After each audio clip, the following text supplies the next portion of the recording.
Hi, welcome to Kilobits. Today we're going to be talking about used Venom batteries for Xbox controllers.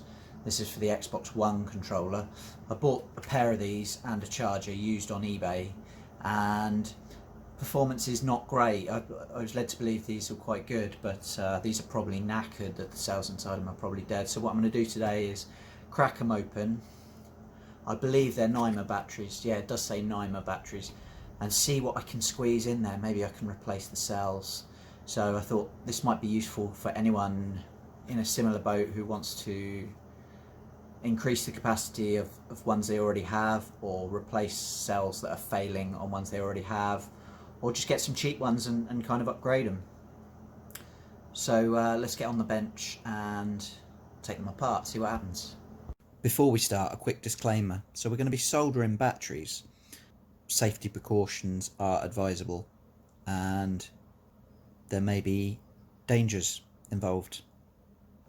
So for this you're going to need two high quality NiMH rechargeable batteries, a soldering iron, some solder, some electrical tape, preferably something to clean your soldering iron with,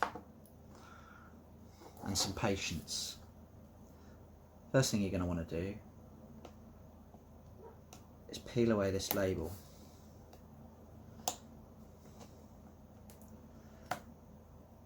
I've already done the first battery. I've got two of these, and the dock that holds them both. I'd imagine most people probably have two. And even on a new, even if these were brand new, they are 700 milliamp hours. Is that right? 700 milliamp hours, yeah. And I'm putting in 1000 milliamp hours, and these are brand new. I don't think these are 700 anymore. I think these are more like 300 now, because I bought them used and they don't last more than 10 minutes.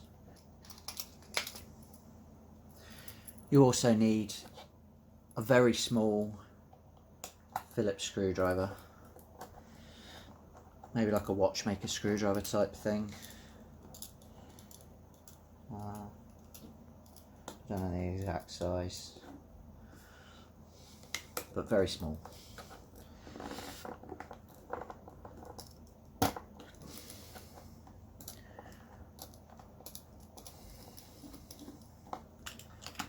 Okay.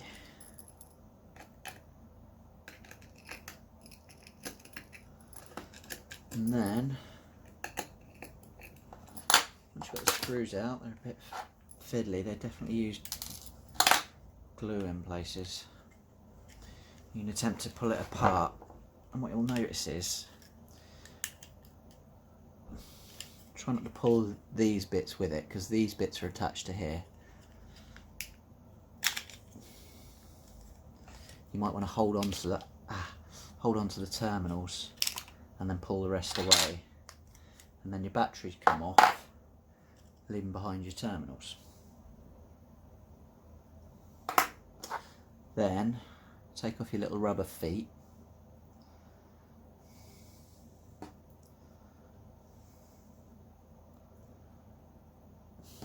If you have anything like isopropyl alcohol or anything that you can clean up this with, it might be a good idea, because you have to reuse these. The only way I've found to get these off is just to rip them off. So you kind of just want to pull the two batteries apart slowly but firmly, and then see how much of this you can get to come away. If you break it, you could just replace it with wire, though you probably want quite thin wire so you could get it back in, or maybe another piece of tin. Wow, this one's come away a lot better than the other one. You can see though it's slightly ripped, because it's now kind of snake tongue like, but that's okay. It doesn't carry much current, so it doesn't have to be particularly strong or anything.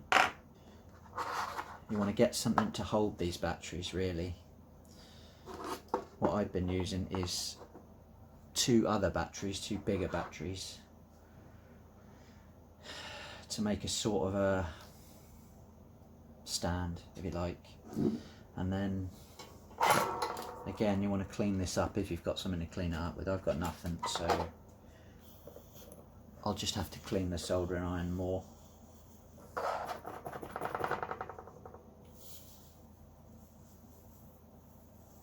Okay, so with a nice clean tip, come in, top of the battery, and you've got to be quite quick. You don't want to overheat the battery. And this end's not too much of a problem. It's quite easy because there's less material here. It's quite easy to get it to the right temperature and get some solder melted to it. That end gets a lot more challenging. But anyway, so we've got it mounted that end. Okay, then find something to balance your little bit of tin on and try and wet that. Once you've got a bit of solder on that, stick the two together. So come in, melt this bit so that it's hot and flowing, and then come down onto the battery. Maybe you'll have to heat the battery a bit. And try and melt the two together. Okay, heat the battery up more.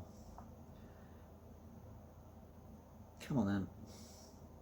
It's quite tricky because the battery itself, and then if you've been at it for a while, yeah, see the battery's getting quite warm, then stop. Don't just keep ploughing heat into the battery because you'll bugger it. So let it cool down. If you couldn't get it to go first time, then give it a minute and come back. So I'll come back in a minute. Okay, it's literally been 1 minute. I've had one sip of juice basically. So, and it seems to be cool now. I wasn't at it for ages, but I just don't want to be back in the same boat I was in before. Right, so with a wet soldering iron, it transfers heat better. So I'm hoping that will transfer heat better. Okay, it's melted, but I'd like it pushed down more. Yeah, that's on there. Ow. I think that's on there. And with this type of material, I'm not sure exactly what type of material it is, but it can be difficult sometimes to get solder to actually flow to it, to get it to stick. Can I bring you in any closer? Maybe a little bit. So you do want to kind of get hold of it and give it a good tug. Don't rip it off again, but give it a good tug and make sure it's actually on there. Yes, it's on there.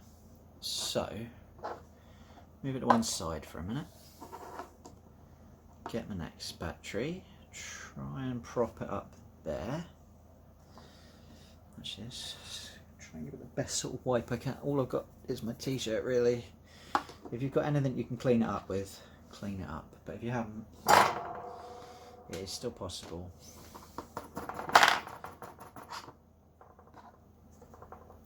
So long as you can get a decent tip on your soldering iron.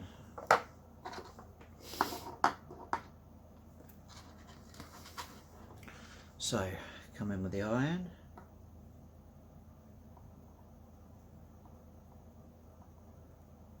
This is not a very good soldering iron. Now, unfortunately, because this end is a bit bigger metallic, you know, it's a bigger bit of metal, you do have to kind of pump more heat into it. You can't really get around that. I think that's stuck though. But try and give it the minimum. Try, you know, just go in high heat quickly and get some solder on there. And if you've been at it for more than 30 seconds, then give up and try again in a minute. So the correct spacing is given to us by this thing in the first place, so we don't have to worry too much. So long as we get, you know, the middle of the battery lined up with where these sort of bite marks are in it, if that makes sense. I hope it does. So maybe I'll tin the underside of this before I go for it. I'm going to get it to stick. Ah, there you go. Yeah, bit of tin on the underside of that. Get this back in my little prop, like that. A set of helping hands may help you. I always find them to get in the way with me, and you may want to just tweak the whole thing up, just so that it's so that it lines up with the solder. Because obviously the solder's proud at the moment. In a minute you'll have to kind of mush it all down, but oh, bugger. But in the meantime, you have to accommodate for it. Right, I better pull out the big guns because I'm sick of it falling over. With a nice hot pre-tinned iron, you should be able to melt what's on there. Then apply heat to the lot. Too much. Take a bit off. I don't think my soldering iron's actually big enough for this end, really. I did manage to do it on the last one.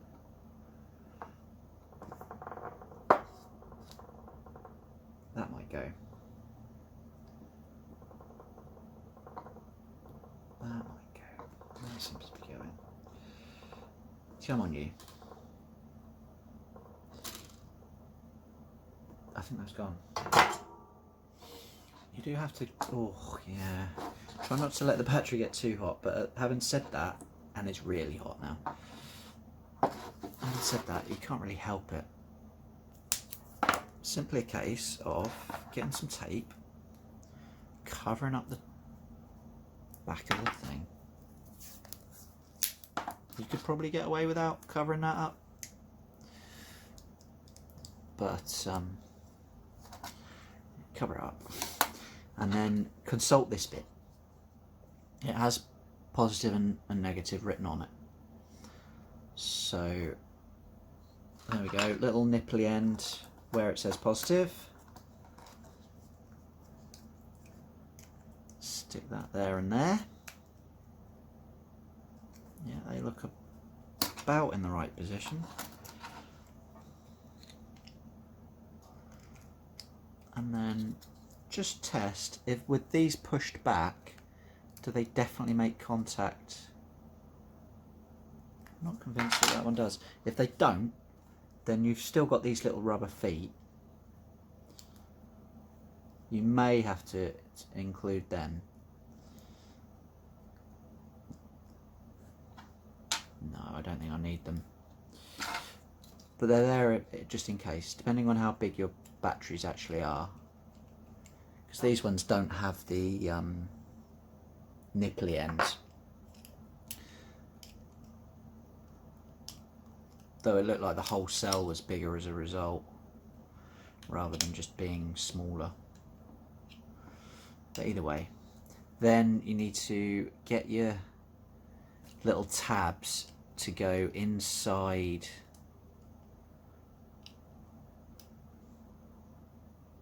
the little cutouts that are there for them,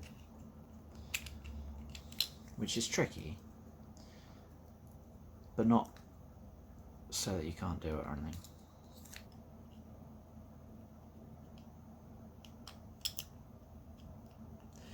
If you can get your contacts to slot into there, that one's gone, that one's still, ah there you go, ah there you go, it's going now. And then, yeah, you can see how it's just struggling to clear the solder.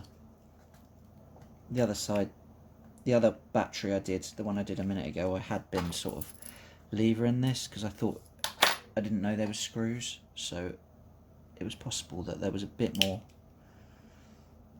give in this end. So I think I'm just going to encourage it.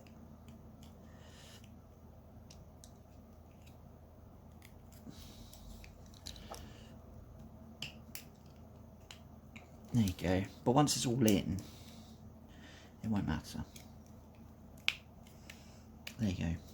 That's in. That's pretty much in.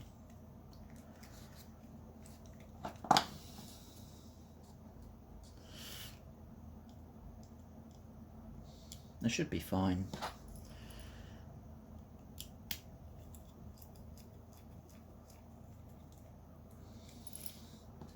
Take your screws,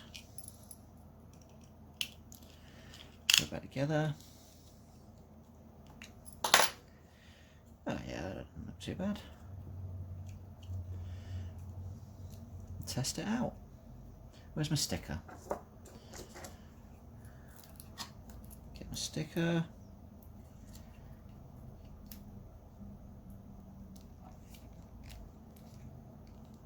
Ta-da!